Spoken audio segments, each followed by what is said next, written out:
नमस्कार, हमारे खास कार्यक्रम पटरी पर ग्रोथ में आपका स्वागत है। रिटेल एफडीआई के मोर्चे पर मिली कामयाबी ने सरकार के हौसले बुलंद कर दिए हैं। सरकार अब आर्थिक सुधारों को लेकर लंबी पारी खेलने के मूड में है। सरकार आने वाले दिनों में आर्थिक सुधारों पर कई बड़े ऐलान कर सकती है। कई अहम बिल जो काफी समय से अटके पड़े हैं, सरकार उन्हें जल्द से जल्द पास कराकर अमली जामा पहनाने की कोशिश करेगी। लेकिन महंगाई जैसे कुछ मोर्चों पर सरकार का सिरदर्द अभी गया नहीं है। केंद्र की मनमोहन सिंह सरकार चैन से बैठने के मूड में नहीं है। रिटेल एफडीआई पर मिली जीत से खुश सरकार आर्थिक सुधारों की प्रक्रिया जारी रखना चाहती है।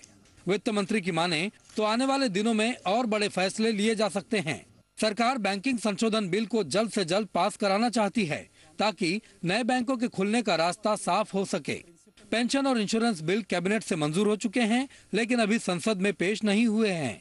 कंपनीज बिल को स्टैंडिंग कमेटी से हरी झंडी मिल चुकी है, लेकिन संसद से मंजूरी मिलनी बाकी है। सबसे ज्यादा मतभेद goods and services tax bill पर है। And I'm confident that the steps we have taken and some more steps that we will take in the next few weeks will help turn the Indian economy around. सरकार ने आर्थिक सुधारों की प्रक्रिया जारी रखते हुए कल कुछ और बड़े फैसले लिए। कैबिनेट कमेटी ऑन इन्वेस्टमेंट को मंजूरी दी गई, जिससे बड़े इंफ्रास्ट्रक्चर प्रोजेक्ट्स को पूरा करने में तेजी आएगी। विवादास्पद लैंड बिल को भी हरी झंडी दे दी गई है, जिससे कंपनियों के लिए जमीन अधिग्रहण आसान हो जाएगा। नई यूरिया नीति को मंजूरी देने के साथ स्पेक्ट्रम का बेस प्राइस घटाने का भी फैसला हुआ है। जानकार मानते हैं कि सरकार के कदमों से ग्रोथ पटरी पर लौटने में मदद मिलेगी। All the steps the government has taken should be important to increase investor confidence and will over time help to certainly create the conditions for stronger sustainable growth. In terms of our fundamentals, there is no issue that I believe can stop India from growing at least at 8%. गिरता export भी सरकार के लिए बड़ी चुनौती है। सरकार ने संकेत दिए हैं कि आने वाले दिनों में पिछड़ रहे सेक्टर्स के लिए रियायतों का ऐलान हो सकता है। Let us wait and watch, and hopefully the government is now coming out with a new package for boosting exports in the last quarter, which Honourable Minister should be announcing towards the end of the week.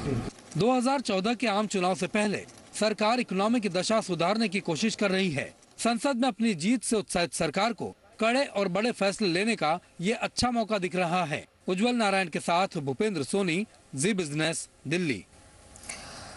और इस कार्यक्रम में चर्चा करने के लिए हमारे साथ तीन खास मेहमान जुड़ रहे हैं। निरंजन हीरानंदानी है, चेयरमैन हीरानंदानी ग्रुप से मुंबई स्टूडियो में हमारे साथ हैं। इसके अलावा सुनील सिन्हा प्रिंसिपल इकोनॉमिस्ट क्रिसिल के हैं, दिल्ली स्टूडियो में हमारे साथ जुड़ चुके हैं। इसके अलावा हमारे साथ जुड़ रहे हैं वेणुगोपाल धूत, वीडियोकॉन इंडस्ट्रीज के चेयरमैन। सबसे पहले हम दिल्ली स्टूडियो में हमारे साथ सुनील गुप्ता हैं, उनसे बात करते हैं। सुनील जी, सबसे पहले मैं आज की बात करूंगी। आज हमने देखा इन्फ्लेशन डाटाज आए जो 10 महीने के लोएस्ट लेवल पर थे। उसके अलावा आईआईपी के नंबर भी हमने देखे, वो उम्मीद से बेहतर थे। आईआईपी के नंबर जब बेहतर होते हैं तो ये माना जाता है कि अर्थव्यवस्था में उछाल देखा जा रहा है। क्या हम ये माने कि हमारे देश की जो ग्रोथ स्टोरी है वो ट्रैक पर आ चुकी है? ये कहना ज़रा मुश्किल होगा कि जो ग्रोथ स्टोरी है वो इस समय पटरी पर आ चुकी है, क्योंकि अक्टूबर महीने का जो आंकड़ा है उसे थोड़ा सा पिंच ऑफ सॉल्ट के साथ देखना ज़रूरी है, क्योंकि एक तो बेस जो है वो काफ़ी लो था पिछले साल, जिसकी वजह से ये उछाल है, और दूसरा ये है कि ये फेस्टिवल सीज़न का महीना था जिसकी वजह से भी ग्रोथ में उछाल देखने को मिला है। तो अगर इन महीनों में बरकरार रहते हैं तब जाकर के थोड़ी आश्वस्तता हो सकती है कि हाँ, ग्रोथ पटरी पर आ गई है, जिसके आसार कम से कम इस समय तो नज़र नहीं आ रहे हैं। चलिए ठीक है। अभी सुनील सिन्हा ये क्या मान रहे हैं कि ये कहना भी जल्दबाजी होगी कि ग्रोथ पर इसका क्या असर देखने को मिलेगा। हमारे साथ जुड़े हुए निरंजन हीरानंदानी। हीरानंदानी जी, मैं जहां पे सुनील सिन्हा जी ने खत्म किया है, मैं अपने सवाल की शुरुआत वहीं से करूंगी। उनका कहना है कि अभी कुछ कहना जल्दबाजी होगा। हमारे जो फाइनेंस मिनिस्टर हैं वो भी आज यही कहते हुए दिखे कि जो भी कदम हम उठा रहे हैं रिफॉर्म्स को लेकर, उसका असर आने वाले साल में देखने को मिल सकता है। आपका क्या मानना है? मेरे अंदाज से ये उम्मीद तो रखना ही चाहिए, क्योंकि जो परिवर्तन लाना चाहते हैं, उन्होंने 4 कदम एक साथ में लिए हैं कैबिनेट के तौर पर। मेरे अंदाज से एक लक्ष्य तो लिया है कि हम कुछ परिवर्तन लाएं। जो डिसीजन मेकिंग कैपेसिटी एकदम अनर्थ हो गया था, एब्सोल्युटली ज़ीरो बन गया था, ये हम उम्मीद रख सकते हैं कि इसमें कोई फ़र्क आएगा और आना चाहिए भी। लेकिन जो पहले पास की जो एग्जाम्पल्स रही है उससे हम उम्मीद नहीं रखते हैं। लेकिन क्योंकि उन्होंने ये बहुत बड़ा कदम लिया है 4 फैसले एक साथ में करने के, तो मैं उम्मीद रख सकता हूं कि इसका कोई फल हम देखेंगे और भी जो इंडिकेटर्स आएंगे अभी इम्प्रूवमेंट हो सकते हैं। लेकिन अब आरबीआई उसे कैसे देख रही है वो अभी नेक्स्ट वीक में जैसे अनाउंसमेंट करें तो हमें पता पड़ जाएगा कि वो फाइनेंस और मॉनेटरी एग्जाम्पल्स क्या दे रहे हैं। वो सिग्नल्स भी सब लोग उम्मीद से देख रहे हैं। चलिए हम वेणुगोपाल धूत से भी बात करते हैं, हमारे साथ जुड़ चुके हैं। वेणुगोपाल जी, स्वागत है आपका। सबसे पहला सवाल मेरा आपसे यही होगा कि जिस तरह के साथ इन्फ्लेशन के नंबर आए, आईआईपी के नंबर्स उम्मीद से बेहतर आए, उसके अलावा कल जो रिफॉर्म की दिशा में कुछ बड़े कदम उठाए गए, उसका असर आप इंडस्ट्री पर होता हुआ कैसे देखते हैं? और इसके अलावा अगर मैं कंजप्शन की बात करूं या इंफ्रास्ट्रक्चर की बात करूं, वो किस हद तक पॉजिटिवली इससे प्रभावित होगा? देखिए, इस देश में ग्रोथ के लिए जो जरूरी था कि सरकार कुछ कदम उठाए, वो सरकार ने बहुत मेहनत करके ये सब बड़े बिल लाए हैं, 4 बिल लाए हैं। और लैंड रिफॉर्म बिल इसमें सबसे अच्छा रहेगा ताकि बड़े बड़े प्रोजेक्ट को जो तकलीफ आ रही थी वो सब ठीक हो जाएगी। दूसरी बात ये है कि सरकार चाहती है कि प्रोजेक्ट को क्लियरेंस जल्दी मिले, पर यहाँ पे इतने लॉ है, इतनी तकलीफ है कि क्लियरेंस मिलते नहीं है। तो सरकार ने एक सीसीआई करके बनाया है, उसमें अगर ये प्रोजेक्ट दे दो तो वो हाँ तुरंत अप्रूवल मिल जाएगा। खाली उतना ही देखना है कि सीसीआई को लेजिस्लेटिव पावर, पार्लियामेंट्री पावर कैसी मिलती है, क्योंकि हर एक एक्ट की पावर उस मिनिस्ट्री के पास है। सरकार को निकाल। चलिए एक बार फिर से सुनील सिन्हा जी का रुख करते हैं। सुनील जी, जब पिछली बार आरबीआई की पॉलिसी रिव्यू मीट हुआ तो उन्होंने कहा कि इन्फ्लेशन के नंबर उम्मीद से कहीं ज्यादा हैं, इसलिए वो रेट कट नहीं करेंगे। इसलिए रेट कट नहीं किया हुआ, मिड टर्म भी मंगलवार को होने वाली है। अभी भी उम्मीद ना के बराबर है। आपको लगता है कि अभी भी महंगाई अपने उम्मीदों के अनुसार बहुत ऊंचे स्तर पर है और अभी शायद थोड़ा और इंतजार करना पड़ सकता है? बिल्कुल, अगर आप इन्फ्लेशन के आंकड़े जो आ जाए हैं वो ज़रूर थोड़ी उम्मीद से बेहतर हैं, परंतु कल जो सीपीआई के आंकड़े आए थे वो अभी भी ये दिखा रहे हैं कि जो इन्फ्लेशन है वो अभी भी काफ़ी ऊंचे स्तर पर है। और अगर आज के आंकड़ों पर भी नज़र डालें तो जो आरबीआई का कंफर्ट जोन है, ये आंकड़े उससे ऊपर ही हैं। तो ऐसी स्थिति में आरबीआई के लिए जो सबसे महत्वपूर्ण बात है वो ये है कि ये 1 महीने के आंकड़े को ना देखते हुए वो ट्रेंड को देखने की कोशिश करेगा। अगर ट्रेंड आपको इन्फ्लेशन में गिरता हुआ नज़र आएगा तभी जाकर आरबीआई जो है पॉलिसी रेट को कट करने के बारे में कोई फैसला लेगा। तो जो 18 तारीख को मिड क्वार्टर पॉलिसी है उसमें तो मैं कोई उम्मीद नहीं रखता हूं कि पॉलिसी रेट कट होगा। हाँ, परंतु अगर जिस किस्म से थोड़ी गिरावट आई है डब्ल्यूपीआई में, ये सिलसिला अगर बना रहा अगले महीने तो जनवरी के महीने में जब 3rd क्वार्टर पॉलिसी रिव्यू होगा तो उसमें मुझे उम्मीद है कि पॉलिसी रेट में कट के अनाउंसमेंट हो सकते हैं। चलिए ठीक है, निरंजन हीरानंदानी की बात एक बार फिर से चलते हैं। आपसे मेरा सवाल यही है कि जो सरकार के लिए अग्नि परीक्षा थी, एफडीआई को कैबिनेट का अप्रूवल दिलवाना और पार्लियामेंट में उस पर अब कामयाबी की मुहर लगाना, सरकार को कामयाबी मिली और इसलिए सरकार के हौसले भी बुलंद हैं। क्या आप ये मानते हैं कि हालांकि सरकार की तरफ से भी ये बयान आ रहे हैं कि अभी वक्त लगेगा हालात सुधरने में, निवेश का माहौल सुधरता हुआ आप यहाँ से देखते हैं और कहीं ना कहीं इसका सेंटिमेंटल असर दिखेगा भारतीय बाजार पर? जरूर बाजार में सेंटिमेंट्स तो अब से ही बढ़ गया है। लोग जानते हैं कि कोई सिग्नल आ गया है कि सरकार कुछ करना चाहती है। ये बहुत ही बड़ी बात है क्योंकि इतने महीनों में ऐसे कोई सिग्नल पहले आया नहीं था। लोग पॉलिटिक्स में ज़्यादा बिजी थे, सोशल और इकोनॉमिक एंडेवर्स में कोई ज़्यादा ध्यान नहीं दे रहे थे, लेकिन अभी एक नया माहौल दिख रहा है और मेरे अंदाज से ज़रूर इसका इफ़ेक्ट आएगा। और जैसे अपने कंज्यूमर प्राइस इंडेक्स का फ़र्क आ गया है, वैसे ही मेरे अंदाज से बाकी के इंडिकेटर्स दिखा रहे हैं कि कुछ परिवर्तन आए। और इसके ये दृष्टिकोण के हिसाब से मुझे लग रहा है कि आरबीआई कोई स्टेप ले सकते हैं, टोकन स्टेप्स ले सकते हैं, 25 बेसिस पॉइंट्स कम करा के इंटरेस्ट रेट कम कर दें, तो मुझे लगता है एक सेकेंडरी बूस्ट मॉनेटरी साइड पर हो जाएगी इकोनॉमी को। एक बूस्ट आ गई है बिजनेस और इंडस्ट्री को कि सरकार कुछ करना चाहती है, एक मॉनेटरी बूस्ट भी साथ साथ में आ जाए रिजर्व बैंक के तरफ से, तो मेरे अंदाज से इसको एक 2013 में हम काफ़ी तेजी से आगे चल सकते हैं। तो चलिए ये मान सकते हैं कि कॉन्क्रीट स्टेप भले आरबीआई ना ले पाए, लेकिन टोकन स्टेप्स ले सकती है, जिससे फील गुड फैक्टर जो है वो भारतीय अर्थव्यवस्था में देखने को मिल सकता है। एक ब्रेक के लिए यहाँ रुकते हैं, चर्चा अभी जारी रहेगी।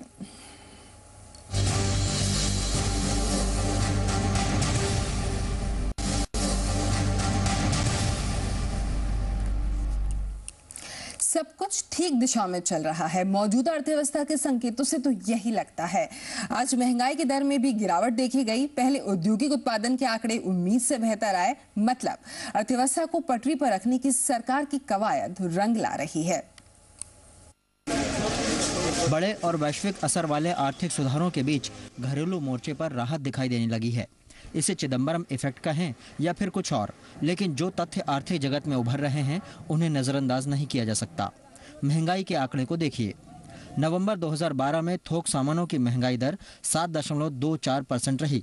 पिछले साल नवंबर में महंगाई दर 9.46% थी।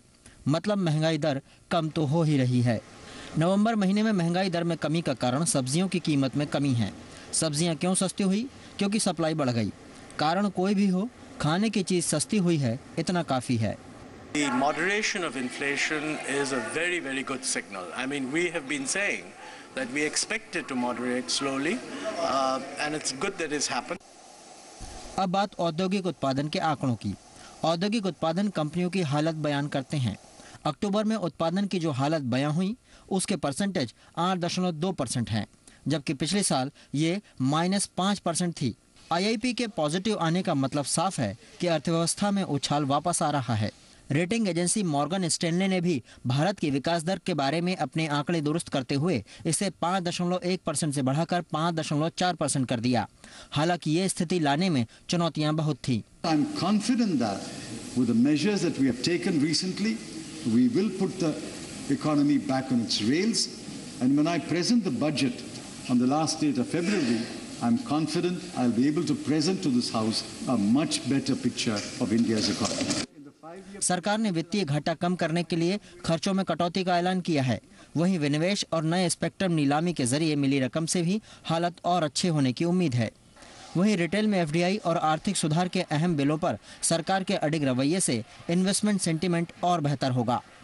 अर्थव्यवस्था की बेहतर फसल के लिए सरकार ने जो बड़े कदमों के बीज बोए थे उनमें से हरे हरे अंकुर फूट रहे हैं। सरकार को भी यही लग रहा है। इन हरे हरे अंकुरों में से पौधा बनेगा या फिर ये मुरझा जाएंगे, इन पचड़े में हम क्यों पड़ें। फिलहाल जो हरा हरा दिख रहा है उसे देखते रहिए, तसल्ली भी ज़रूरी है। कैमरामैन अनिल के साथ भूपेंद्र सोनी, जी बिजनेस, दिल्ली।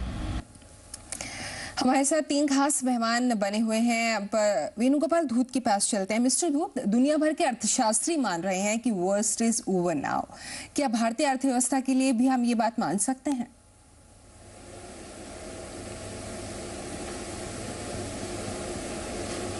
दुनिया भर का आप देखिए, वो मैं नहीं मानता हूँ कि दुनिया भर में वर्स्ट इज ओवर है। वर्स्ट जो आया है वो वर्स्ट तो अभी चल ही रहा है और वो ओवर नहीं हुआ है। अब इससे ज़्यादा खराबी नहीं होगी, पर जब तक ये वर्ल्ड की अर्थव्यवस्था, ग्लोबल अर्थव्यवस्था जिसे कहते हैं, वो जब तक ठीक नहीं होती तब तक इंडिया भी इतना ठीक नहीं होएगा।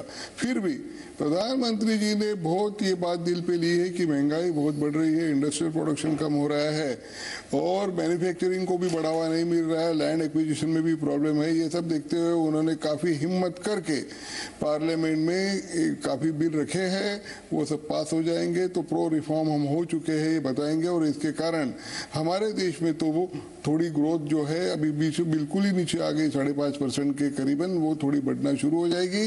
प्रधानमंत्री जी की इच्छा है कि उनको 10% ग्रोथ चाहिए, वो भी 10 साल के लिए चाहिए, 10 साल तक वो ग्रोथ चाहिए, उसकी रफ्तार से वो जा रहे हैं और इसके लिए उनको चाहिए फॉरेन इन्वेस्टर को अट्रैक्ट करना और फॉरेन इन्वेस्टर तभी अट्रैक्ट होंगे जब हम दिखा पाएंगे कि हम रिफॉर्म कर रहे हैं और इसलिए सबसे पहले बड़ा रिफॉर्म किया सबके साथ अपोजिशन करके, वो था मल्टी ब्रांड रिटेल और इसके बाद काफ़ी insurance sector, finance sector, pension sector reform आ रहे हैं।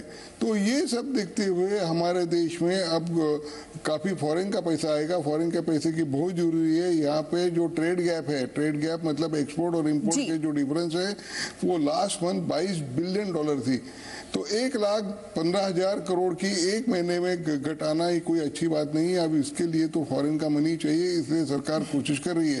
फिर भी आप देखिए इन्फ्लेशन भी काफ़ी कंट्रोल में आया है, पर एक महीने के लिए आया है, अब देखिए अगले महीने में क्या होता है। और इन्फ्लेशन जब तक कंट्रोल में नहीं आता, उसकी जब तक पूरी खातरी सरकार को नहीं होती है, रिजर्व बैंक को नहीं होती है, तब तक वो कोई इंटरेस्ट रेट वगैरह कम करने वाले नहीं। और इंटरेस्ट रेट जब तक कम नहीं किया तो क्रेडिट अपटेक होगा नहीं, नए प्रोजेक्ट आएगी नहीं। ये सब विशेष सर्कल में से छूटने का अब कोई एक मार्ग दिखा है और अब ये इसी प्रकार से अगर चलते रहे और इसमें से अगर ये चक्रव्यूह से चलिए ठीक है। सुनील सिन्हा जी, आपसे मेरा सवाल यही होगा कि ये जिस तरह के अनाउंसमेंट सरकार की तरफ से किए गए हैं, निवेश माहौल तो सुधरेगा, लेकिन रियल इकोनॉमी पर कितना असर होते हुए आप देखते हैं?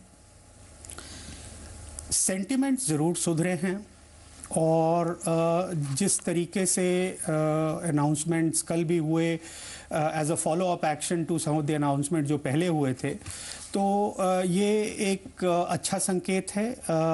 परंतु जो सबसे महत्वपूर्ण मुद्दा है वो ये है कि पॉलिसी अनाउंसमेंट्स ही अपने आप में काफ़ी नहीं हैं। पॉलिसी अनाउंसमेंट्स के बाद उनका इम्प्लीमेंटेशन जो है वो कितना क्विक और एफिशिएंट तरीके से होता है, उसके ऊपर जो है ये निर्भर करेगा कि ये जो पॉलिसी अनाउंसमेंट्स हैं वो कितने हद तक रियल इकोनॉमी को इफ़ेक्ट करते हैं। परंतु संकेत लगातार यही मिल रहे हैं कि जो दिशा है वो बिल्कुल सही है और इन दिशा का जो असर है वो इस फिस्कल ईयर में तो नहीं, परंतु अगले फिस्कल ईयर में ज़रूर देखने को मिलेगा। चलिए एक बार मिस्टर हीरानंदानी के पास चलते हैं। मिस्टर हीरानंदानी, जैसा कि हमने आज वित्त मंत्री को भी कहते हुए सुना कि हम कुछ हफ्तों में और बड़े कदम लेंगे और बजट तक हम much better picture of countries economy present कर पाएंगे, जैसा कि वो कह रहे हैं। अभी और कौन कौन से काम होना बाकी है इसके लिए?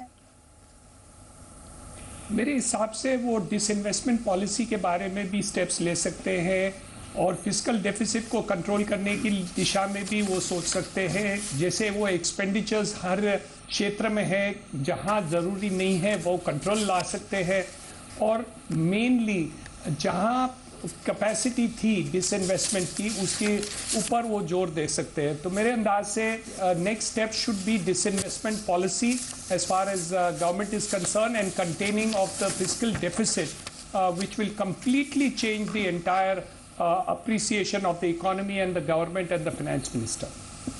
चलिए ठीक है, आप तीनों हमारे साथ बने रहें, एक छोटे से ब्रेक के लिए यहाँ रुकते हैं।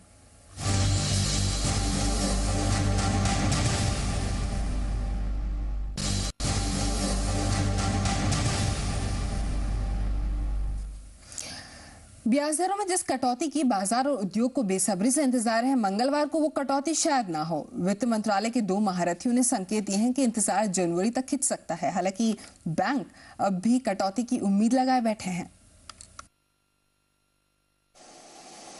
महंगे कर्ज के कारण उद्योग की विस्तार योजनाओं पर लगा ब्रेक जल्द नहीं हटने वाला। महंगाई दर को नियंत्रण में करने में लगा आरबीआई ब्याज दरों में कटौती को जनवरी तक टाल सकता है। शुक्रवार को आए आंकड़ों के मुताबिक नवंबर में थोक दाम 7.24% बढ़े हैं। अक्टूबर में यह बढ़ोतरी 7.45% थी और पिछले साल 9.5%। लेकिन बुधवार को आए खुदरा दामों में ये गिरावट नहीं दिखी। नवंबर में खुदरा दाम लगभग 10% बढ़े, अक्टूबर और पिछले साल से कहीं ज्यादा।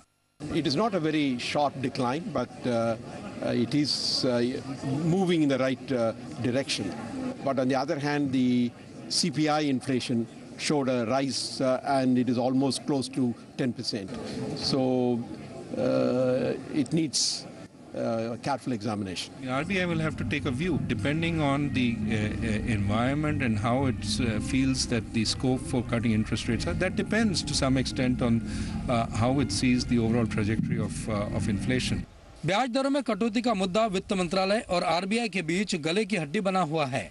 जहां वित्त मंत्रालय का मानना है कि थमती अर्थव्यवस्था को बूस्ट करने के लिए ब्याज दरों में कटौती की जरूरत है, वहीं आरबीआई का पूरा ध्यान महंगाई को काबू में लाने पर है। आरबीआई का मिड क्वार्टर पॉलिसी रिव्यू मंगलवार को है और बैंक अब भी इस उम्मीद में है कि ब्याज दरों में कटौती होगी। रिसेंटली डेटा भी अच्छा ग्रोथ का आए है, तो इसको सभी देखते हुए आरबीआई ने भी एक वो प्रोसेस का पार्ट होने के लिए एटलीस्ट थोड़ा बिगिनिंग शुरुआत तो इवन रिपो रेट में करने का चांस है। Now in March, we should see about a 50 basis points drop in repo. And that will happen in 2 stages. So my sense is one either in December or Jan and one before March. RBI ने साल की शुरुआत में ब्याज दरों में कुछ कटौती की थी। अप्रैल में रेपो रेट में आधे % कटौती के साथ जनवरी से अब तक सीआरआर 0.25% घटाई जा चुकी है। इससे बाजार में लगभग 1.25 लाख करोड़ रुपए की अतिरिक्त लिक्विडिटी आई है। लेकिन आरबीआई के मुताबिक पेट्रोलियम और फूड कीमतों में और बढ़ोतरी होने की संभावना से महंगाई पर दबाव बना हुआ है। ब्यूरो रिपोर्ट, जी बिजनेस। सुनील सिन्हा जी, आरबीआई अब भी कह रही है कि रेट कट के लिए कोई रूम नहीं है। क्या जनवरी में हम किसी तरह का रेट कट होते हुए देख पाएंगे?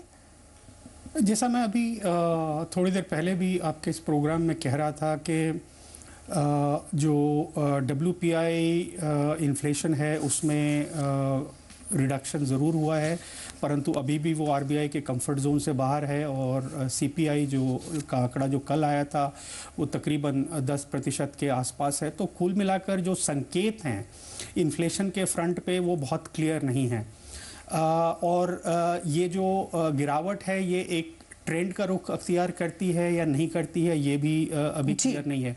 तो इस महीने तो मैं उम्मीद नहीं कर रहा हूँ, पर जनवरी में उम्मीद है कि 25 से बिटवीन ऑब्वियसली जनवरी टू मार्च के बीच में 25 से 50 बेसिस पॉइंट तक की कटौती जो है पॉलिसी रेट में हो सकती है। चलिए, एक बहुत ही संक्षेप में एक जवाब मैं मिस्टर हीरानंदानी से लेना चाहूंगी। समय की कमी है मिस्टर हीरानंदानी, आपने कहा कि कुछ टोकन स्टेप लिए जा सकते हैं आरबीआई की तरफ से, वो क्या होंगे? मेरे अंदाज से 25 बेसिस पॉइंट्स रिजर्व बैंक अभी कर सकती है। ऐसे दृष्टिकोण हैं, इट इज़ अ मूवरिंग, और उनकी ऐसे स्टेप्स लेने पर इंडस्ट्री, इकोनॉमी और पूरे विश्व को ये आश्वासन हो जाएगा कि next year is going to be a growth year. तो कुछ इंडिकेशंस मिल जाए आरबीआई से, but a small 25 basis cut on Tuesday, it will be historic and welcome. चलिए, बहुत ही संक्षेप में एक सवाल मिस्टर धूत से। मिस्टर धूत, आप मानते हैं हम सही दिशा में आगे जा रहे हैं और हमारी भारतीय इकोनॉमी को जिस फील गुड फैक्टर की जरूरत थी वो अब आता हुआ दिख रहा है?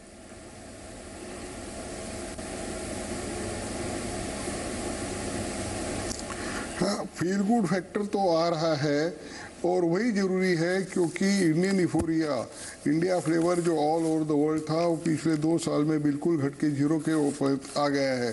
तो ये फील गुड फैक्टर जब आ जाएगा तो इस देश में क्या नहीं है, ये सब बातें सबको पता है। अब ग्रोथ यहीं पे है, कंजम्पशन यहीं पे है, इसलिए सभी लोगों का अपने देश के ऊपर बहुत ही बड़ी नज़र है।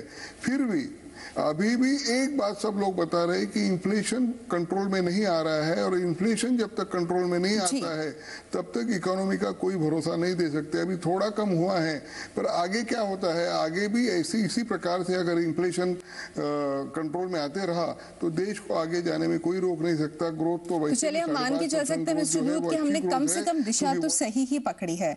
बहुत बहुत शुक्रिया मिस्टर धूत आपका, मिस्टर हीरानंदानी आपका और मिस्टर सुनील सिन्हा आपका हमारे साथ जुड़ने के लिए। कार्यक्रम में, इस चर्चा में भाग लेने के लिए। तो अभी के लिए इस कार्यक्रम में इतना ही। एक छोटे से ब्रेक के बाद आप देखिए मनी गुरु। नमस्कार।